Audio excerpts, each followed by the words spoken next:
it was just a different time. You know, it's more accepting. It's really hard for the kids to get into the music now. And I feel so sorry for youngsters trying to get into it, because it's just like, there's this kind of like hierarchy thing. Yeah, I know untold rappers that are flipping knock the socks off any of those people out there. Do you know what I mean? Apart from actually one of my favorite rappers, probably not yours, but it is mine. It's Tom McDonald. I absolutely fucking love him. Yeah, I love him because of what he writes about. You know, because I write about stuff. I write about what I see going on in the world. You know, and I've been told off and like deleted and all kinds of shit because of like my controversial issues. But fuck it. I don't know why that annoys me though when it gets deleted and stuff, because at the end of the day, music is like a freedom of speech. You know what I mean? It's anything you want to, anything you want to say, it's in your music. It shouldn't be a problem. You know what I mean? Right. That's what I think anyway. But you know what I mean? But yeah. So it's like 100%, 100% agree with you. It's like all this woke stuff and all the people now, because of the woke stuff, it's affecting the comedians. So they can't be funny anymore. It's like, what are you talking about? You know?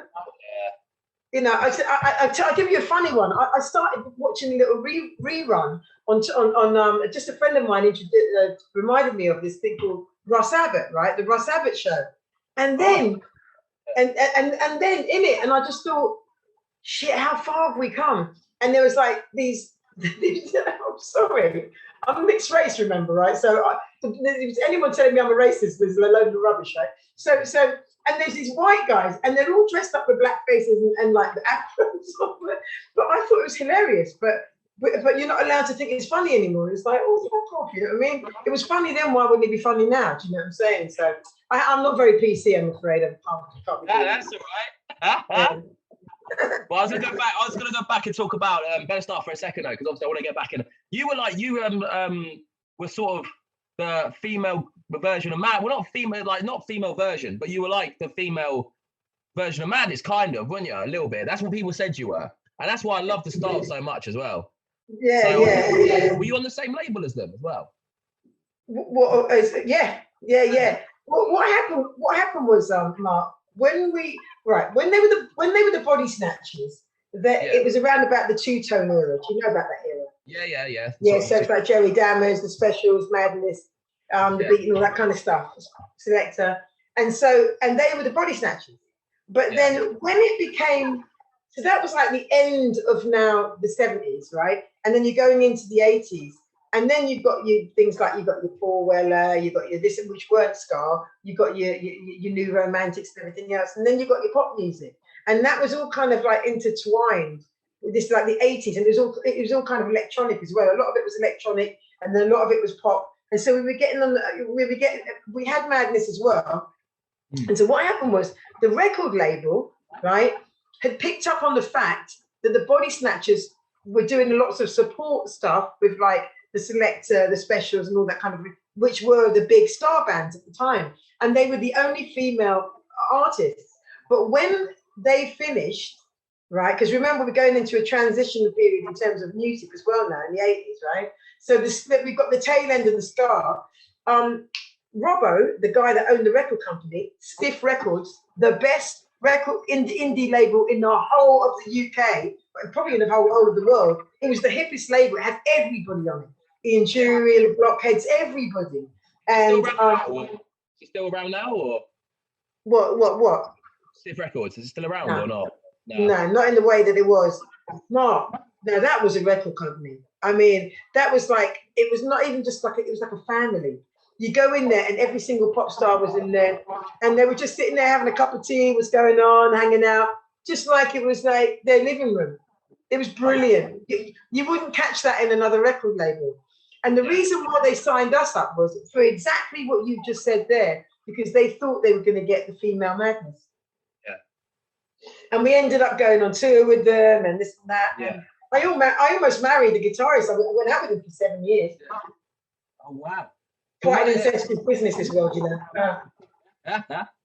This is like our family were huge. Like my mum really loves ska, like and Madness and everything. But when I said, I said who I'm interviewing today and everything, I said was in a group called Bellstar, and they and she was like, I know that name. And then I was like, they did Sign of the Times, and then she just started singing it straight away. The smile on her face when she was like, old school. You see, you can't beat the old school, my friend. You know what I mean? The clapping song was straight away. She was on her phone listening to stuff straight away. So, but yeah, like honestly, through those however long you was in that group, you did so much as well. Like that track was number 3 in the charts and everything, wasn't it as well? Like then like, one in France or something, or something like that. You must have gone like around the Does that the first time you went around the world sort of thing? Like, the thing is, Martin, when you're in that era, when you're doing things like Top of the Pops and all that kind of business, you know everyone. I mean, you're all like a bit, you go to the same clubs. It's like you're a DJ. You go to the DJ place, you know all the DJs. You know what I mean? A nurse, she goes to the nurse's place. She knows all the nurses and doctors. Same shit with us, So we'd all go there. We'd all hang out, and then we get offered like invites to all these tours. And one of my favorite ones was the Clash. Remember the Clash? And we went abroad with the Clash. Oh, it was flipping. I've never been abroad before. Yeah, and that's time she was going abroad. Yeah, sort of thing. No. And it was just phenomenal. I mean, it was the best time. We just hung out with them all the time. We were on their coach, and we just had the best time. And then we came back straight away and jumped on a Madness tour for like 3 weeks or something, and that was just like incredible too. And then it was we just had so much fun. Yeah, wow! Like a lot of the songs were on films as well. Like, is it I was on Rain Man as well. Like that's such a cool film.